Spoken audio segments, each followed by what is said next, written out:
በሰባት ቀናት ውስጥ በሚሊዮን የሚቆጠር ብር የሚያስገኝላችሁ ስራ ቢሰጣችሁ ታደርጉታላችሁ? ነገር ግን ስራው አንድ ህግ ብቻ አለው። ለአንድ ሳምንት በአንድ ትልቅ ቪላ ውስጥ መቆየትና በአንድ በጥቁር መጋረጃ የተሸፈነ ክፍል በፍጹም ባለመክፈት። ዛሬ የምናየው ታሪክ በትክክል ይህን አጋጣሚ ስላገኘውና ህጉን በመጣሱ ምክንያት ህይወቱ ወደ አስፈሪ ሲኦል ስለተቀየረው ወጣት ነው።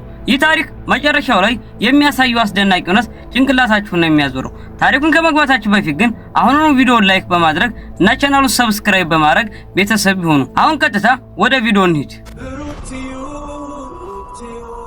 ታሪኩ የሚጀምረው ራጁ በሚባል ወጣት ነው። ራጁ በጣም ጎበዝና ለስራው የታመነ ፕሮፌሽናል ፎቶግራፍ አንሺ ነው። ነገር ግን ህይወት አልቀናችውም። በአሁኑ ሰዓት እናቱ በጠና ታማ ሆስፒታል ገብታለች። ለህክምናው የሚከፍለው ሳንቲም የለውም በጭራሽ። በጭንቀት እያበደ ነው ያለው። በአንድ ደላላ አማካኝነት ቾምቤ የተባለ እጅግ ባለጸጋ ሚስጥራዊ ሰው ያገኘው። ቾምቤ በከተማው ዳርቻ ላይ የሚገኝ ጥቅጥቅ ባለ ጫካ ውስጥ የተከበበ እጅግ ግዙፍና ዘመናዊ ቪላ አላቸው። ቾምቤ ራጁን ወደ ቢሮአቸው አስገብተው አይን አይኑን እያዩ እንዲህ አሉት፣ እኔ ለ7 ቀናት ያህል ለአስቸኳይ ቢዝነስ ወደ ውጭ ሀገር ሄዳለሁ።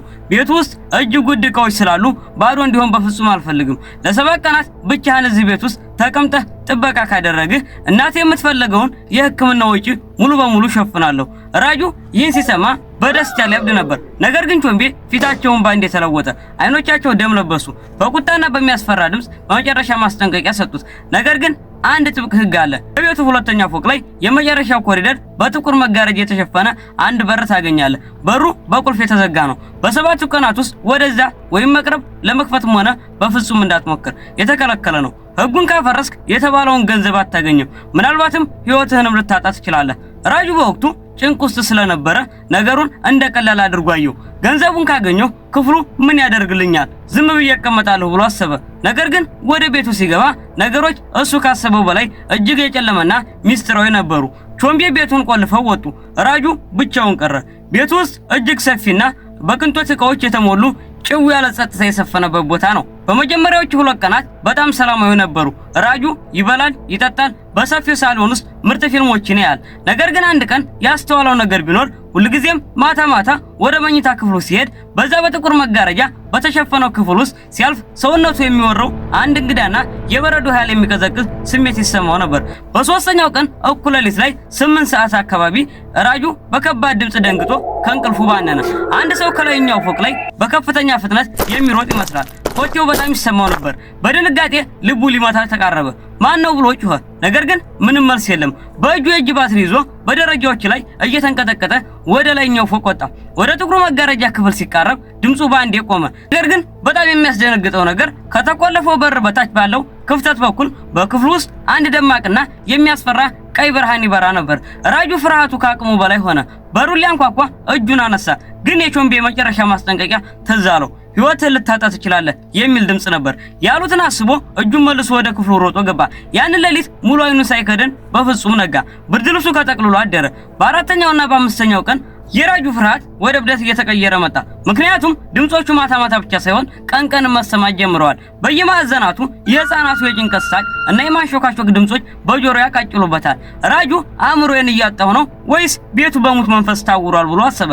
ይህንን ለማረጋገጥ አንድ ዘዴ ዘየደ።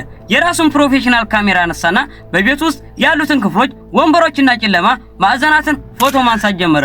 ፎቶዎቹን ኮምፒውተሩ ላይ ጭኖ ማጉላትና በደንብ ማየት ሲጀምር ግን ደሙ በውስጡ ቀዘቀዘ። አይኖቹ ማየት የማይችሉትን ካሜራው ግን በሙሉ አይቶት ነበር። በሳሎን ወንበር ላይ በራጁ አጠገብ አንድ አይኖቹ የፈጠጡ ሴት ተቀምጣ ወደ ካሜራው ትኩር ብላ እያየች ነበር። በሌላኛው ፎቶ ላይ ደግሞ ከራጁ በስተጀርባ 3 ረጃጅም የሰረገሩ ጥቁር ጥላዎች እጃቸውን ወደ እሱ አንገት ዘርግተው ይታዩታል። ራጁ ሙሉ በሙሉ ተስፋ ቆረጠ። ሻንጣውን በአስቸኳይ ጠቅልሎ ከቤቱ ለመውጣት ወሰነ። ገንዘቡም ቀረ። እናቴንም ፈጣሪ እርዳት፣ እኔ ከዛ አልቆይም ብሎ ወደ ዋናው በር ሮጠ። ነገር ግን በሩን ሊከፍተው ሲሞክር በሩ ከውጭ በብረት ተቆልፏል። መስኮቶቹ በከባድ ዕቃ ለመስበር ሞከረ። መስኮቶቹ በሙሉ የማይሰበር ጥቂት መከላከያ መስታወት ያላቸው ነበሩ። ስልኩን አወጣ። ኔትወርክ በፍጹም የለም ነበር። ራጁ ሙሉ በሙሉ ወጥመድ ውስጥ መግባቱን ለሞት መጣጨቱን ተረዳ። በ6ኛው ቀን ራጁ አሁን ምንም አማራጭ የለውም። መውጫ አጥቷል። ፍርሃቱን ወደ አስፈሪ ጭካኔና እብደት ተቀየረ። የሚሆነው ይሁን ብሎ አንድ ከባድ የብረት ዕቃ በእጁ ያዘና ወደ ሁለተኛው ፎቅ ማለትም ወደ ጥቁሩ መጋረጃ ክፍል አመራ። ወደ በሩ ሲቃረብ ግን ከተቆለፈው በር ጀርባ አንድ ሰው በከፍተኛ ድምጽ ሲያለቅስ ሰማ።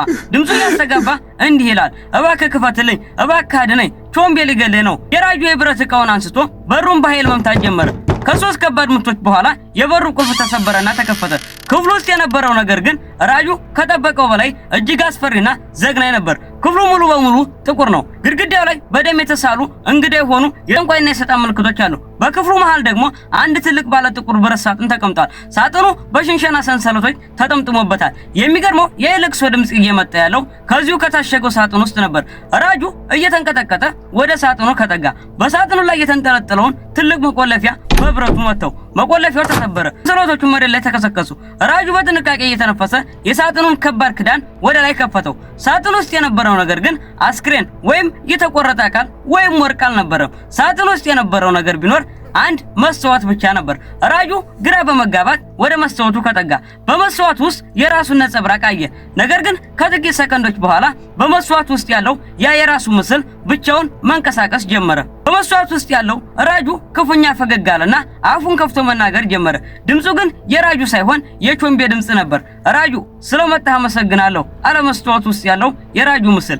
ይህ ቤት እኔ ለሰይጣን መስዋዕት የማቀርብበት መሰዊያዬ ነው። በየ5 ዓመቱ አንድ የዋህና ንጹህ ወጣት እዚህ ቤት ውስጥ አምጥቼ ለ7 ቀናት እቆልፍበታለሁ። በሰባተኛው ቀን ፍላጎቱንና ጉጉቱን መቆጣጠር አቅቶት ይህን ሳጥን ሲከፍት ነፍሱ ቀጥታ ወደዚህ መስዋዕት ውስጥ ትገባለች። የሱ ወጣት አካል ግን ለኔ አዲስ ወጣትነትን ዘላለማዊ ጉልበትን ይሰጠኛል። አንተ በፊት የነበሩትን 6 ጠባቂዎች አሁን እዚህ መስዋዕት ውስጥ ተቆልፎባቸዋል። ራጁ በድንጋጤ ወደ ኋላው ሲያፈገፍግ ከመስዋዕት ውስጥ ጥቁርና ረጃጅም እጆች ወጥተው እግሩን ያዙትና ወደ መስዋዕት ውስጥ በኃይል ሊስቡት ጀመሩ። ራጁ እየጮኸ ሊያመልጥ ይታገላል። ነገር ግን መስዋዕት ውስጥ ያለው አቅሙ በላይ ነበር። ግማሽ አካሉ ወደ መስዋዕት ውስጥ ገባ። በዛው ቅጽበት በመስዋዕት ውስጥ ታስረው የነበሩት የቀደሙ 6 መናፍስቶች ታዩት። መናፍስቱ ግን ራጁን ለመጉዳት ሳይሆን ቾምቤን ለመቀበል እድል እየፈለጉ ነበር። በአይኖቻቸው ጠቀሱት። ራጁ የመጨረሻውን የሞሽረ ጉልበት ተጠቅሞ መሬት ላይ ወድቆ የነበረውን የብረት ቁራጭ አነሳና ወደ መስዋዕቱ መሃል ወረወረው። መስዋዕቱ በሺ የሚቆጠር ቁርጥራጮች ተሰባብሮ መሬት ላይ ወደቀ። ቤት ውስጥ ታላቅ መሬት መንቀጥቀጥ እና የነፍሳት ጩኸት በጣም ተሰማ። ራጁ ራሱን ስቶ ወደቀ። በማግስቱ ጠዋት 7ኛው ቀን ደርሶ ነበር። ቾምቤ በሩን በራሳቸው ክፍል ከፍተው ሲገቡ በደስታና በፈገግታ ወደ ቤቱ ገቡ። አዲስ ወጣትና ጉልበትን ፍለጋ በቀጥታ ወደ ሁለተኛው ፎቅ ክፍል አመሩ። ነገር ግን ክፍሉ ውስጥ ሲገቡ መስዋዕቱ ተሰባብሯል። ክፍሉም ባዶ ነበር። ቾምቤ በድንጋጤ ሊሆን አይችልም የት ሄደ ብለው ሲጮሁ ከጀርባቸው በሩ በራሱ ከዘጋ። በተሰባበሩት የመስዋዕት ቁርጥራጮች ላይ የራጁና የቀደምት 6 ጠባቂዎች ምስል በግልጽ ታየ። ነፍሳቱ ከመስዋዕቱ ስርዓት ውስጥ ነፃ ወጥተዋል። መናፍስቱ ቾምቤን ከበቧቸው። በቤቱ ውስጥ የቾምቤ የሞት ጩኸት አስተጋባ። አንድ ወር በኋላ ፖሊሶች ጎረቤቶቹ በሰሙትና በጠቆሟቸው መሰረት ቤቱን ሲፈትሹ ቾምቤ ሙሉ በሙሉ አእምሮውን ስቶ አብዶ አገኙት። ራጁ ግን በህይወት ይኑር አይኑር ምንም ነገር አልተገኘም። ነገር ግን በሚገርም ሁኔታ የራጁ እናት በሆስፒታል ተኝተው እንዳስገባላቸው በማይታወቅ አካውንት $5 ሚሊዮን ወደ አካውንታቸው ገብቶ ነበር። የዛሬው ቪዲዮ እዚህ ላይ ያበቃል። ቪዲዮን ከወደዳችሁት ቪዲዮውን ላይክ እና ቻናሉን ሰብስክራይብ በማድረግ አበረታቱኝ። ይመቻችሁ። ሁሌም ለናንተ ብሩክ ቲዩብ ምርጡ ምርጫችን